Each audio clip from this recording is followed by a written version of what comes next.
Ok, está cabeceando hacia abajo. Los pilotos de un MD-11 pierden el control de repente. Deben buscar la forma de controlar la inclinación del avión. ¡Nivélalo, nivélalo! Inesperadamente, un ATR-72 se vuelca hacia la derecha. Ese avión podría desplomarse en un abrir y cerrar de ojos. Dos Boeing 737 sufren el mismo destino mortal después de caer repentinamente en picada. Si un piloto no puede controlar el sistema de nivelación, significa que literalmente no puede controlar el avión. Estos son los casos más difíciles de resolver. Aviones que caen en picada a toda velocidad. Quedó muy poco del avión. La nariz se inclinó hacia abajo. Los investigadores buscan respuestas en 3 casos en los que los pilotos pierden el control de la inclinación de sus aviones. Se atascó, miren. Dejó de funcionar por completo. Revisemos. Nunca me permití pensar que esta investigación no se resolviera.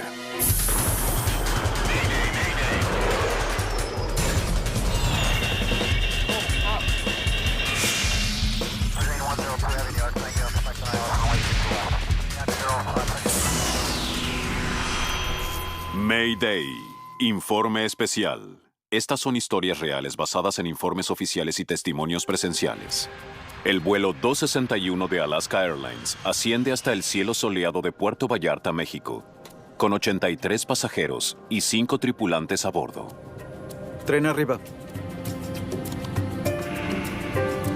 Tren arriba. El capitán Ted Thompson es un veterano de la Fuerza Aérea. Gracias, señor. El primer oficial Bill Chansky vuela desde hace casi 4 décadas. Los pilotos del 261 eran todos muy respetados. Eran aviadores de primer nivel. El MD-83 hará una escala en San Francisco antes de dirigirse a su destino final, Seattle, Washington. Pero 15 minutos después de despegar, surge un problema. Está cabeceando. La nariz del avión se inclina hacia abajo y el primer oficial Tansky debe luchar con la palanca de control para mantener el avión en ascenso. La presión que tiene que soportar es cada vez mayor. Ok, seguimos subiendo. 21 minutos después del despegue, se estabilizan a 31,000 pies de altitud, pero parece que el estabilizador está atascado. No funciona. Intenta con el piloto automático. Avión estable. El piloto automático mantiene el avión a la altitud correcta, pero el capitán Thompson no está seguro de cuánto tiempo continuará así. Bueno, deberíamos aterrizar este avión antes de que sea tarde. Está preocupado por el estabilizador, así que decide desviarse al aeropuerto de Los Ángeles. Operador 261, solicito autorización para desviarnos a Los Ángeles. El sistema de compensación longitudinal no responde. Thompson se contacta con la central de Alaska Airlines en Seattle. Operador 261, enterado. Desconectaré el piloto automático. Ajuste el estabilizador. Ajuste el estabilizador. ¿Qué es lo que pasa? El vuelo 261 cae en picada. Esto empeora. Centro, Alaska 261. Estamos cayendo. Perdí el control de la inclinación vertical. Alaska 261, repita, por favor. Estamos cayendo en picada a 26,000. Frenos de velocidad. Los frenos de velocidad son superficies móviles en las alas que aumentan la resistencia aerodinámica. La maniobra funciona. Bien, si reducimos la velocidad, puede que funcione. El avión descendió 8,000 pies en solo 80 segundos. Parece que recuperamos el control. No, aún no. Todavía necesitan de toda su fuerza para mantener la nariz del avión nivelada. Ok, está cabeceando hacia abajo. Deben luchar por recuperar el control del avión.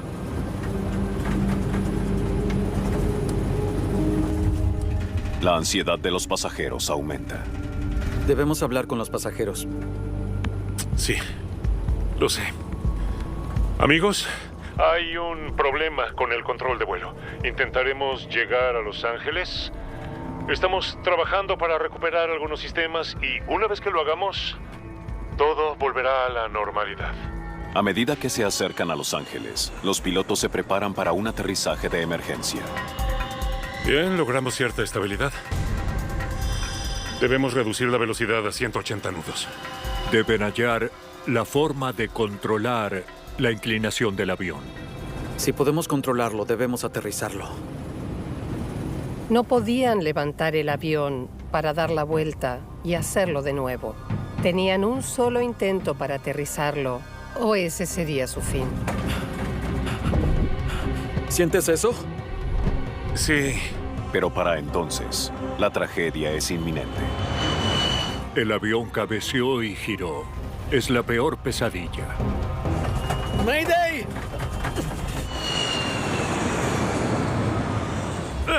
¡Estamos girando! ¡Estamos girando! El vuelo 261 continúa girando hacia la izquierda y cayendo. Elévense. Riesgo de impacto. Parecía una maniobra de un show aéreo. Riesgo de impacto. Ok, estamos invertidos. Ahora tenemos que enderezarlo. Tienen que poner el avión de nuevo cabeza arriba. Su única esperanza para poder rotarlo era con un golpe de timón. Ok, golpe de timón. Timón izquierdo. Timón izquierdo. Los pilotos estaban cabeza abajo como murciélagos y era muy difícil alcanzar el pedal del timón. No lo alcanzo. Ok. Tenemos que enderezarlo de nuevo. Activa los frenos. Hicieron todo lo que pudieron. Por el parabrisas solo se veía el océano. No sobrevivirían. ¡Preparados!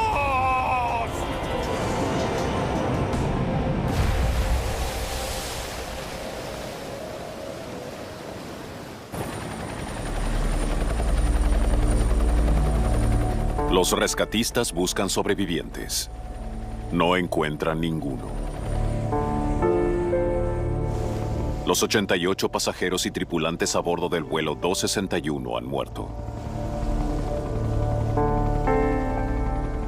Investigadores de la Junta Nacional de Seguridad en el Transporte, la NTSB, son asignados para encontrarle una explicación al accidente. Los pilotos informaron un estabilizador atascado.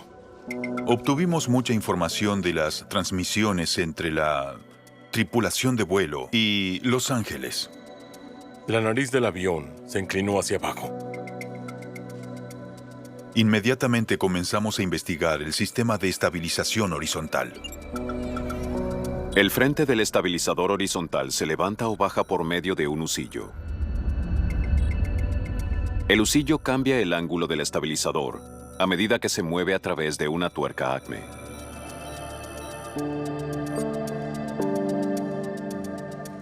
Revisemos el acople del husillo.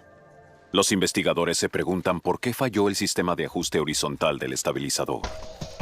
Le llevaré esto a la Marina. Recuperar partes del sistema de estabilizador podría darles a los investigadores pistas importantes. Pero los restos yacen en el fondo del océano, más allá del alcance de los buzos. 9 días después del inicio de la investigación, vehículos operados remotamente y equipados con brazos robóticos recuperan las partes que los investigadores están buscando. Tenemos el husillo. Aplicamos nuestros conocimientos y pudimos descubrir exactamente qué fue lo que falló durante el vuelo. El analista de sistemas Jeff Guzzetti detecta de inmediato un problema con el montaje del husillo. ¿Por qué la tuerca no está sujeta al husillo? Cuando lo vimos nos preguntamos cómo pudo pasar eso. La rosca interna de la tuerca debía mantener el husillo firme en su lugar. Pero esta rosca falló. Increíble. Está muy desgastada. Nadie pensó que podrían arrancarse esos filetes gruesos. El oficial metalúrgico Joe Epperson examina la tuerca y el husillo. Hay un poco de grasa aquí en la parte inferior. La única forma de evitar el desgaste es lubricándola con grasa. En vuelo, el husillo rota dentro de la tuerca. Para evitar el desgaste, necesita ser lubricado con frecuencia. En el caso de desgaste extremo, debe verificarse si hay grasa donde debería. Debería haber más grasa aquí en el medio. Había solo unos mínimos restos ahí de grasa, pero nada más. Durante el mantenimiento, se aplica grasa al interior de la tuerca a través de un pequeño accesorio llamado válvula de engrase, pero esta válvula está bloqueada. Bien, la válvula de engrase es este accesorio de aquí y lo que hacen los mecánicos es colocar una pistola engrasadora aquí y luego inyectar la grasa en este accesorio que va dentro de este conducto. Ese accesorio de engrase debería conservar restos de grasa que haya ingresado por última vez. Está lleno de grasa seca. ¿Cuánto tiempo lleva así obstruido? Al menos un año, tal vez más. Conviví con la grasa el tiempo suficiente como para saber que si no la repones y la dejas así, eventualmente se seca y se endurece. Y esto básicamente indica que no fue repuesta. Creo que tenemos un problema de mantenimiento. Los investigadores de la NTSB rastrean al mecánico que revisó el husillo y la tuerca de gusano en el MD-83 de Alaska Airlines 4 meses antes de que se estrellara. Muéstranos cómo lubricas el ensamble del husillo. Teníamos muchas sospechas sobre qué tan bien se lubricaba este componente. Insertamos la pistola en la válvula de engrase. ¿Cómo sabes si está lubricado correctamente y cuándo dejar de bombear la pistola de grasa? No lo sé. No podría haber sabido que ese accesorio de engrase no inyectaba grasa. No tenía idea de que estaba obstruido. Pero no es solo la forma en que se lubricó el husillo lo que preocupa a los investigadores. La última vez que se lubricó el husillo fue casi 4 meses antes del accidente. ¿Y antes de eso? Enero de 1999. Lo hacen cada 2.500 horas de vuelo. Entonces descubren periodos mucho más largos entre lubricaciones. Mira esto. La aerolínea hizo múltiples solicitudes para extender los intervalos de las lubricaciones. En 1987, el intervalo entre lubricaciones era de 500 horas. Estos intervalos se miden por el número de horas que el avión está en el aire. En 1991, aumenta a 1.200 horas. Para 1996, aumenta hasta 2.500 horas de vuelo. Si vas a extender las tareas de lubricación, debes asegurarte de que lo haces correctamente. Pero si la lubricación no se estaba haciendo correctamente, las inspecciones regulares deberían haber detectado el desgaste en esa tuerca. ¿Se inspeccionó el ensamblaje del husillo en el vuelo 261? ¿Cuándo y cómo debería haberse hecho? Buscamos en los registros información sobre la última revisión. Sí, esto no me parece correcto. El equipo encuentra documentación que muestra que un mecánico determinó que la tuerca de gusano ya estaba muy desgastada 2 años antes del accidente. ¿Seguro que la lectura es de .040? El jefe de mecánicos ordenó reemplazar la tuerca. Esto demuestra que alguien se dio cuenta de que esta tuerca estaba gastada. En la mayoría de las aerolíneas, la decisión sería encargar la pieza lo antes posible y reemplazarla. ¿Inspeccionó un MD-83 el 27 de septiembre del 97? Lo recuerdo bien. Los investigadores contactan a John Lyotyne, el mecánico que reportó el estado de la tuerca de gusano desgastada del vuelo 261. Escribí en la evaluación que estaba desgastada y debían reemplazarla. Pero cuando los investigadores profundizan más, descubren que otro mecánico canceló la orden de reemplazo.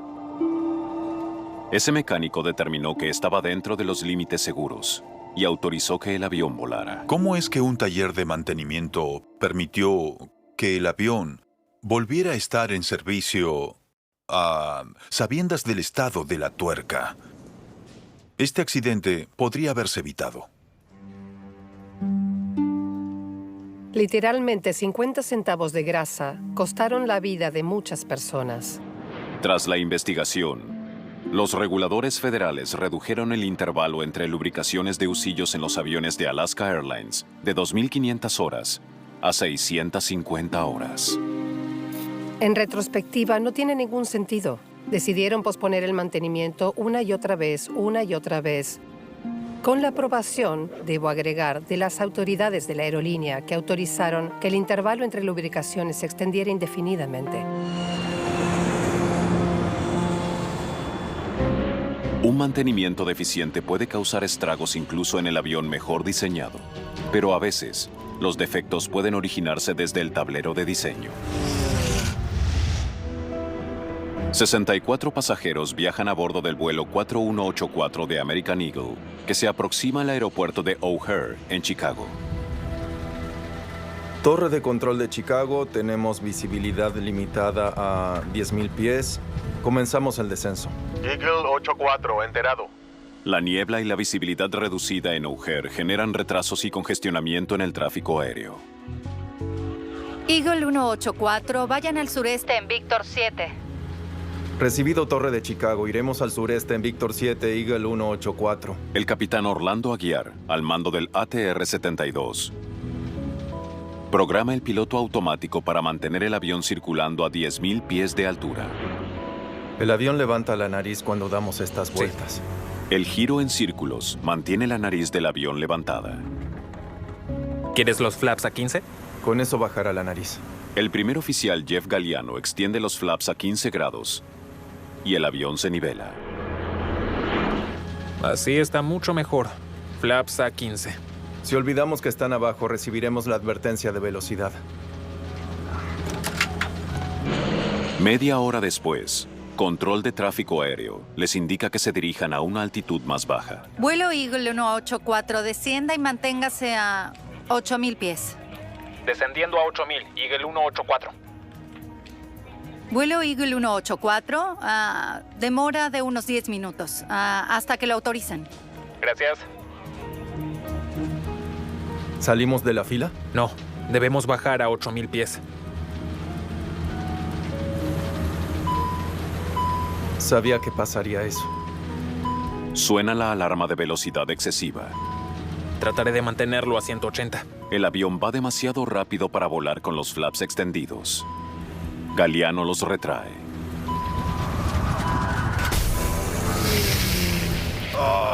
De repente, el avión se inclina bruscamente a la derecha. La palanca de control está atascada.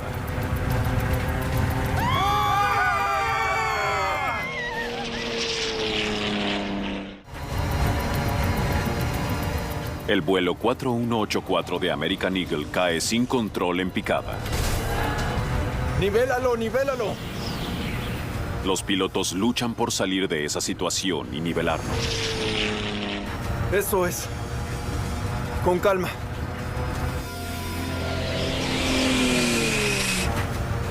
Riesgo de impacto, elévese. Riesgo de impacto, elévese.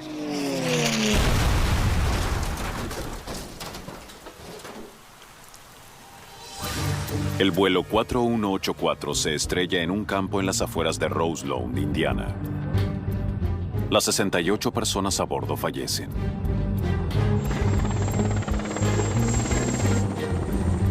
A la mañana siguiente, un equipo de la NTSB llega al lugar del accidente. Fue uno de esos accidentes donde quedó muy poco del avión.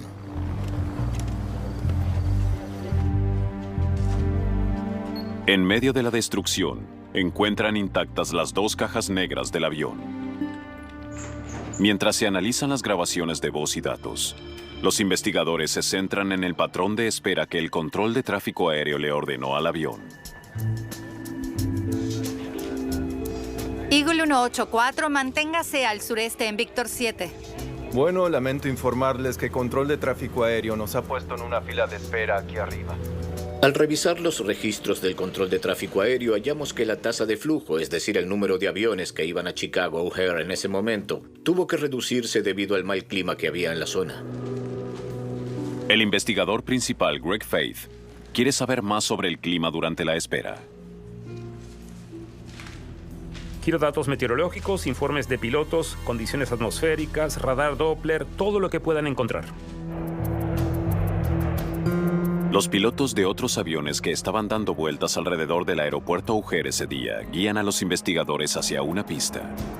Todos experimentaron formación de hielo, algunos hasta 2 centímetros. La formación de hielo es una conocida amenaza para todas las aeronaves. Genera arrastre, reduce la sustentación y causa problemas de rendimiento y maniobrabilidad. Al examinar los registros meteorológicos del día del accidente, los investigadores descubren que durante los 39 minutos de espera, el vuelo 4184 pasó repetidamente a través de bancos de niebla. El vuelo 4184 había estado en una situación de formación de hielo. Había atravesado capas de nubes varias veces.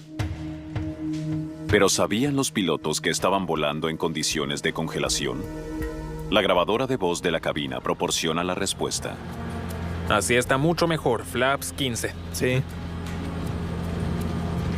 Estoy viendo un poco de hielo. 9 minutos antes del accidente, notaron que se estaba acumulando hielo sobre el avión. Faith y su equipo se preguntan qué hizo la tripulación al respecto. Para eso recurren a la caja negra del avión. El registro indica que casi 17 minutos antes del accidente, se activó la señal de advertencia. En respuesta, el capitán Aguiar ajustó el sistema anticongelante del avión al máximo. ¿Pero este sistema estaba funcionando? Normalmente, se infla una bota de goma que rompe el hielo que cubre la superficie del borde del ala. El componente clave del sistema anticongelante probablemente no sea la bota de goma negra que se ve en el avión, sino el temporizador en las válvulas que controlan esas botas. La fuerza del impacto dejó marcas que muestran la posición de las válvulas en el momento del impacto. Esas marcas indican que el sistema anticongelante del avión funcionaba correctamente. Estoy viendo un poco de hielo. Entonces, si no hubo un problema con el sistema anticongelante, ¿qué más podría haber causado el accidente? Otros pilotos creen saber la respuesta y deciden actuar. Distribuí un folleto que advertía a la gente sobre los problemas con la flota ATR. El folleto decía que la flota de ATR-72 operada por American Eagle era peligrosa en condiciones de hielo, y la aerolínea no estaba haciendo nada al respecto. Un mes después del accidente, la frustración de los pilotos estalla. Una docena de pilotos se niega a volar el ATR, alegando condiciones climáticas riesgosas. La protesta pública lleva a los investigadores a examinar más de cerca la vulnerabilidad de la aeronave en condiciones de congelamiento.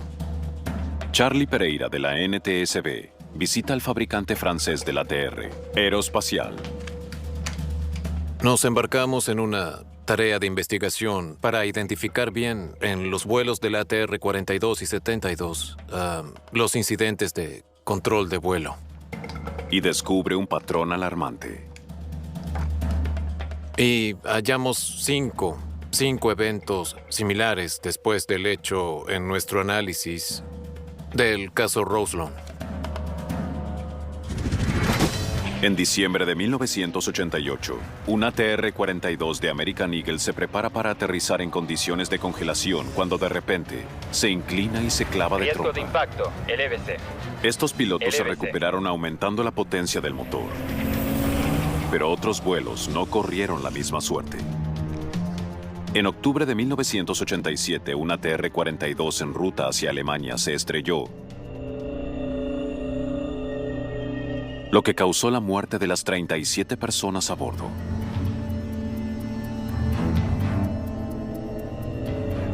La investigación descubrió que el hielo fue un factor, pero atribuyó la culpa a los procedimientos de los pilotos.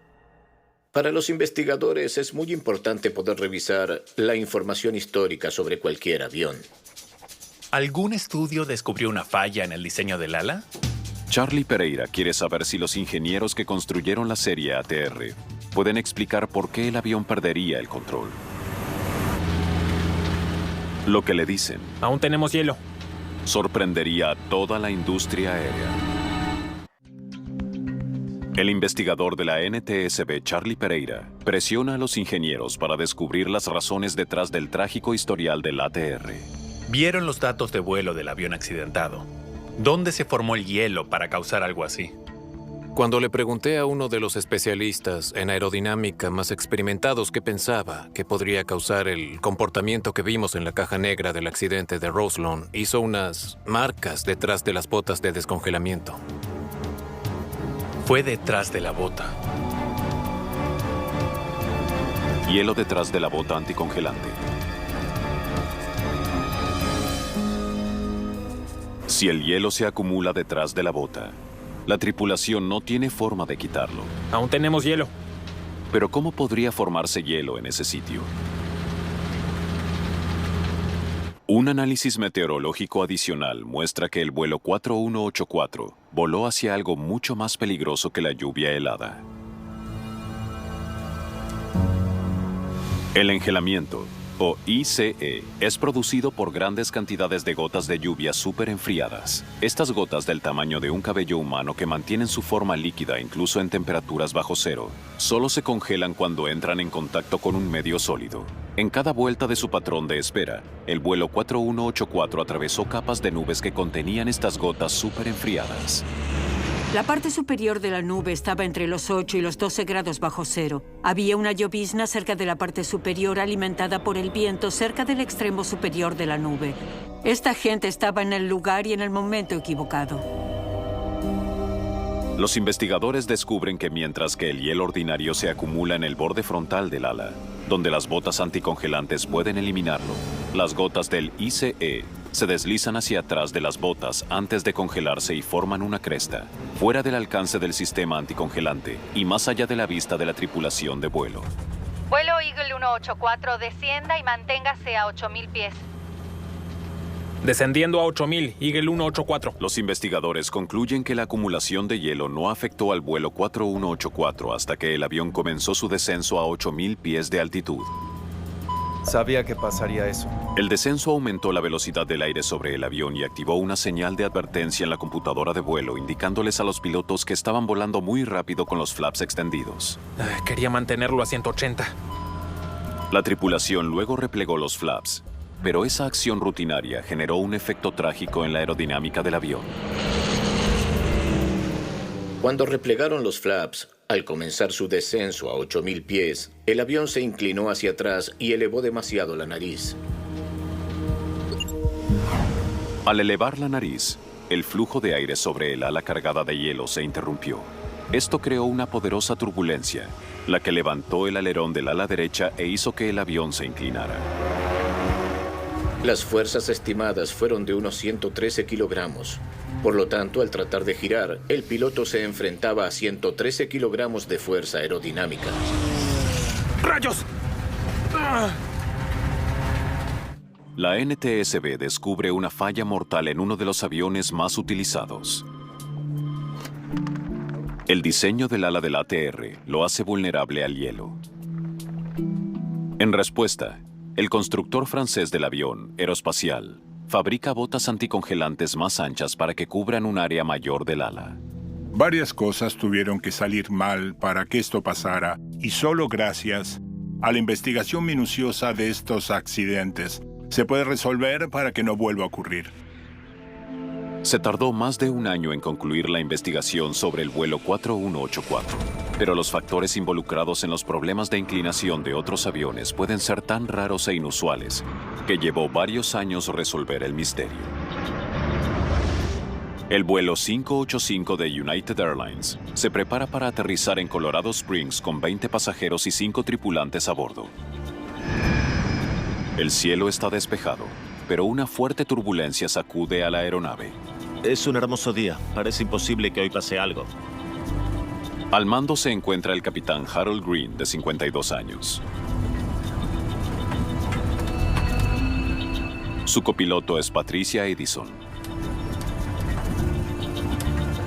Auxiliares de vuelo, prepárense para el aterrizaje. En el aeropuerto municipal de Colorado Springs, los controladores están listos para guiar al vuelo 585. United 585 tiene autorización para aproximación visual en pista 35. Comenzando el descenso. De repente, el 737 pierde el control. ¡No, no!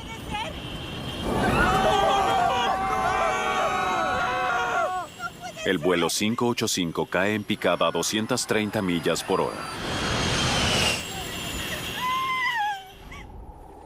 Y se estrella a menos de 7 kilómetros de la pista. Los restos destrozados del vuelo 585 de United Airlines quedan enterrados en el cráter negro del incendio provocado por el impacto.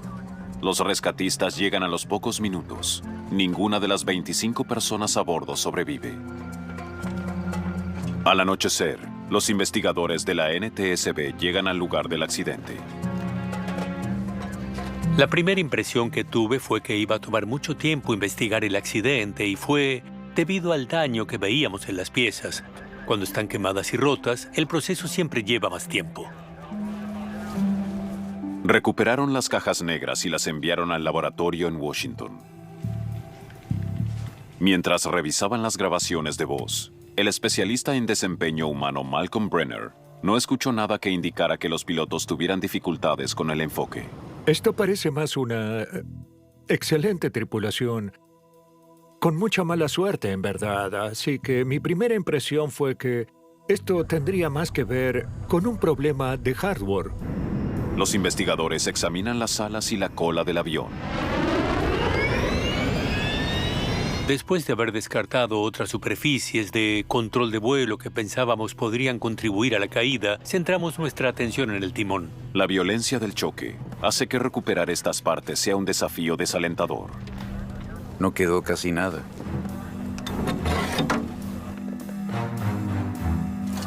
Pero un componente vital del conjunto de cola está en su mayoría intacto.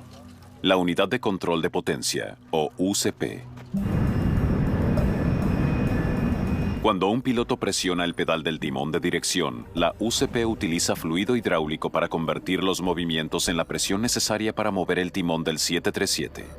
Dentro de la UCP, una servoválvula doble dirige el flujo de fluido hidráulico presurizado que mueve el timón.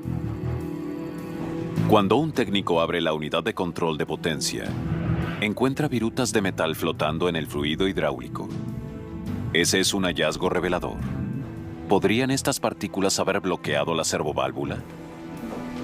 Las pruebas no conducen a ninguna evidencia de que hayan causado la pérdida de control. No teníamos ninguna información o evidencia concluyente que indicara que la unidad de control de potencia del timón, la servoválvula o cualquier parte del sistema de control causara ese accidente. Durante los siguientes 21 meses, los investigadores descartan que haya sido error del piloto, una falla mecánica o el clima. Entonces, por cuarta vez en su historia, la NTSB publica un informe en el que no identifica una causa.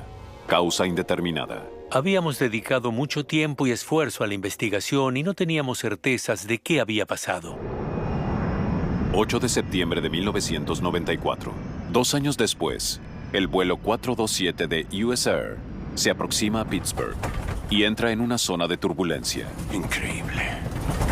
El 737 se inclina repentinamente hacia la izquierda. ¡Sujétate, sujétate! ¡Resiste! Nada de lo que hacen los pilotos puede evitar la caída del avión. ¿Qué está sucediendo? No puede ser.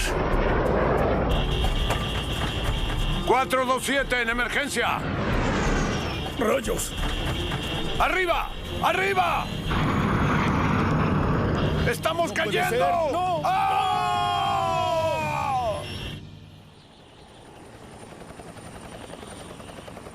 Los primeros socorristas llegan enseguida, pero no hay esperanza para las 132 personas, entre pasajeros y tripulantes.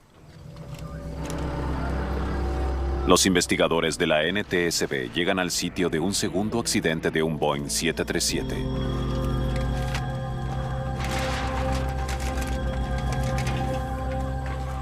No había nada ahí. Solo quedaban fragmentos de lo que fue un avión. Estaba completamente irreconocible. Los relatos de testigos, junto con los audios y los datos de las cajas negras, indican que el vuelo 427 se inclinó repentinamente y luego se estrelló. Esto coincide con lo ocurrido a bordo del United 585. Todo el equipo estaba al tanto del accidente anterior con el United 585 en Colorado Springs. Teníamos eso en mente, pero analizamos este caso en función de lo que nos presentaba. Casi de inmediato, los investigadores hacen un descubrimiento prometedor. Gran parte de la cola y el timón del vuelo 427 de US Air parecen estar intactos. Los dispositivos hidráulicos que estaban en el interior de la cola también han sufrido muy poco daño.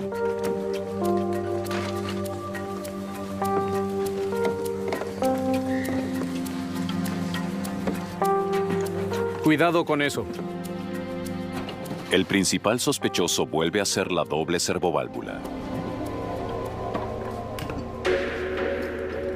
Al igual que en el accidente anterior, se encuentran diminutas virutas de metal flotando en el fluido hidráulico. Pero una vez más, no hay evidencia de que los fragmentos hayan interferido con la delicada válvula. No había indicios de que hubiera fallado y funcionó dentro de los parámetros esperados. Estábamos frustrados, pasaban los meses y se convertían en años. ¿Qué pasábamos por alto? Los investigadores necesitan un avance en el caso. El 9 de junio de 1996 consiguen uno. Un Boeing 737 de Eastwind se prepara para aterrizar en Richmond, Virginia, cuando de imprevisto se inclina bruscamente hacia la derecha. Tuvimos un problema con el timón. Giré la palanca en la dirección opuesta y me paré sobre el pedal del timón opuesto, pero el pedal no se movió. De repente, las fuerzas desconocidas que controlaban el avión desaparecieron. En cuestión de segundos se liberó y volvió a la normalidad.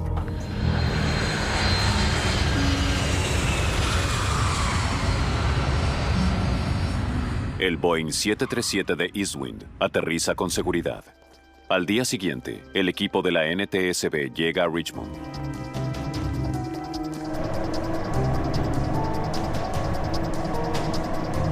El avión literalmente no se movió. Quedó estacionado en el aeropuerto hasta que llegamos. Para la NTSB significaba una gran oportunidad. Tenían un Boeing 737 que había sufrido un incidente con el timón, que estaba intacto, y tenían un piloto vivo que podía narrar lo ocurrido.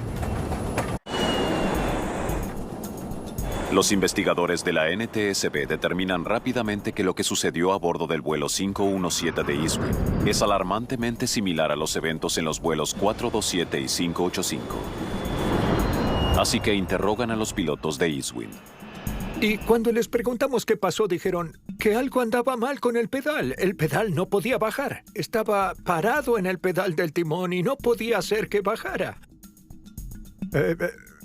Increíble. Inmediatamente, los investigadores centran su atención en los controles de timón de Eastwind. La UCP es removida, inspeccionada y puesta a prueba una y otra vez. Para frustración de todos, la unidad funciona perfectamente. Probamos ese avión tal como estaba intacto. Lo revisamos todo e hicimos pruebas de vuelo con él. Y pasó todas las pruebas. Los investigadores vuelven a examinar la unidad de control del vuelo 427 de US Air y la someten a pruebas más extremas. Un compañero mencionó una prueba de choque térmico hecha en el ejército, en la cual, si el actuador estaba muy frío y se le ponía fluido hidráulico muy caliente, este reaccionaba de manera extraña. Así que hicimos una prueba de choque térmico. La UCP es enfriada en exceso para simular las condiciones de 40 grados bajo cero a 30.000 pies de altitud. Luego se inyecta rápidamente con fluido hidráulico muy caliente.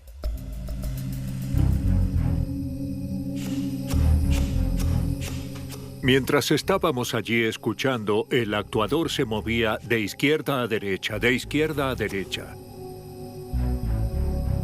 Y se detuvo. Y no se le ordenó detenerse. Se atascó, miren. Dejó de funcionar por completo. Parece que la pequeña válvula hidráulica que controla el timón del Boeing 737 puede atascarse en ciertas circunstancias. Pero eso no es todo. El avance más importante se produjo cuando un ingeniero de Boeing, tras examinar los datos de esa prueba, descubrió algunos números que indicaban que en ese punto la válvula se había invertido. Es una revelación impactante. No solo la doble servoválvula puede atascarse, sino que también puede hacer que el timón se invierta.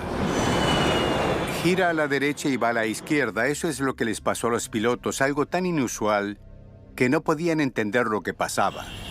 Hasta el final, los pilotos del vuelo 427 habían sujetado con fuerza el timón, con la esperanza de que los ayudara a salir de esa espiral mortal. Pero no tenían forma de saber que estaban empeorando aún más la grave inclinación del avión.